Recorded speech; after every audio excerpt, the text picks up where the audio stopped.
খালেদা জিয়া খুবই সংকটময় সময় পার করছেন। দীর্ঘ চিকিৎসার পরও শারীরিক অবস্থার তেমন কোনো উন্নতি নেই। কি বললেন তার ব্যক্তিগত চিকিৎসক? কেমন চলছে চিকিৎসা? আজ সব জানব বিস্তারিত।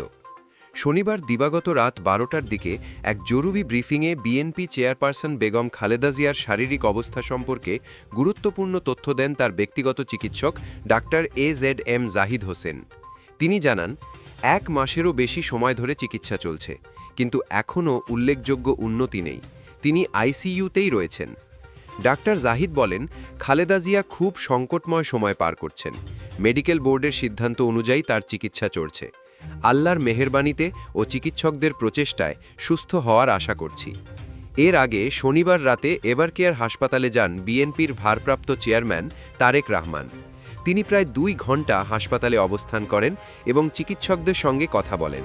এই সময় হাসপাতালে দলের নেতাকর্মী ও সমর্থকদের উদ্বেগ আর দুশ্চিন্তা স্পষ্ট হয়ে ওঠে। দেশের কোটি মানুষের হৃদয়ে এখন একটাই প্রার্থনা, যেন তিনি দ্রুত সুস্থ হয়ে ওঠেন। দেশের বড় একজন রাজনৈতিক নেত্রী হিসেবে খালেদা জিয়ার শারীরিক অবস্থা শুধু রাজনৈতিকভাবে নয়, মানবিকভাবেও পুরো জাতির জন্য একটি গুরুত্বপূর্ণ বিষয়। আপনার কি মনে হয়, তার চিকিৎসা নিয়ে আরও কি করা উচিত? নিচে কমেন্টে জানাতে ভুলবেন না। আমরা আপডেট নাও বিডি পরিবার সব সময় আপনাদের কাছে সত্য তথ্য তুলে ধরার চেষ্টা করি। ভিডিওটি যদি ভালো লাগে তবে লাইক দিন, আপনার মতামত কমেন্ট করুন। আরও আপডেট পেতে সাবস্ক্রাইব করুন আপডেট নাও বিডি এবং পাশে থাকা বেল আইকন চাপুন।